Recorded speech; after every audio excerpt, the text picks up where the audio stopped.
Police officer Darren Wilson reportedly thanked his supporters following the grand jury's decision not to indict him.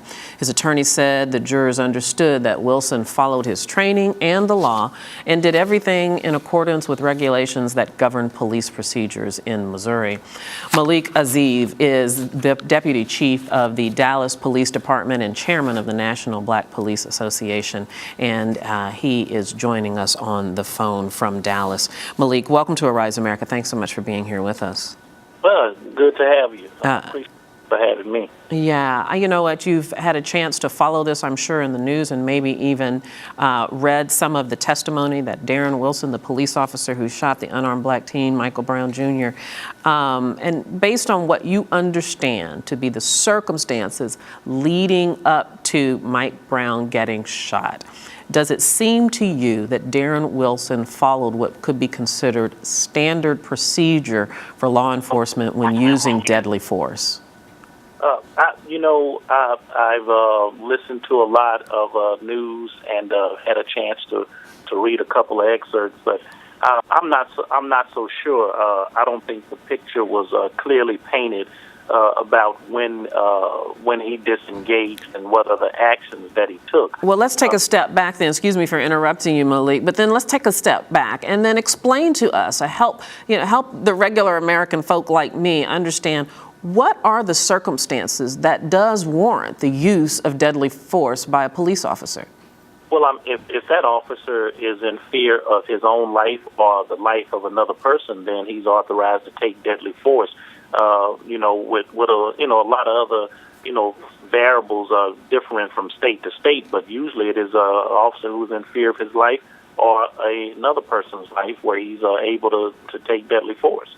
And that sometimes that reasonable fear for your life, it's usually used as a catch-all because it can't be totally measured in a lot of situations across the United States when it comes to a police officer applying deadly force. It's just one of those things you really can't measure in a lot of circumstances. I think a lot of people also are asking the question, and we understand that Darren Wilson did testify before the grand jury that he feared for his life, but was there perhaps a few other steps that he could have taken before going to discharging his weapon? For instance, he was carrying mace, and he could have had a taser if he wanted to. He said in his testimony that he just preferred not to carry one. So why not use those less lethal measures before going for his 6th hour? And I think you're absolutely right. The best of police departments and promising practices train their officers or even mandate that they carry less than lethal equipment. It is at some point he felt threatened where he believed that deadly force with his duty weapon that he would call upon that to take actions that would incapacitate, as we would say, but more so any civilian would say kill, Michael Brown. If he had been, carrying any other thing, even a mace he was carrying, that there was options that he could have taken, reasonable options that he could have taken.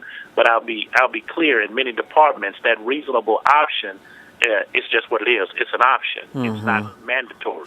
Malik, are police trained to take that shot that incapacitates as opposed to the kill shot? Or when a police officer pulls their weapon, are they always shooting to kill? Well, the police departments across the United States will tell you there's no such thing as shooting to kill. You will shoot to incapacitate, and you will shoot at the largest mass that you can take aim at, and that is the upper the body between the neck and the belly button or waist area, and this is the largest percentage area that you would have in order to make a strike, in order to incapacitate anyone who is causing you some type of harm to use deadly force. So that is, there's no such thing as police officers anywhere that I know of in the United States that are trained to shoot a person in the knees or the thighs or the arms or even the head for that matter, it is generally that torso area that officers are trained to strike at because it is the largest mass.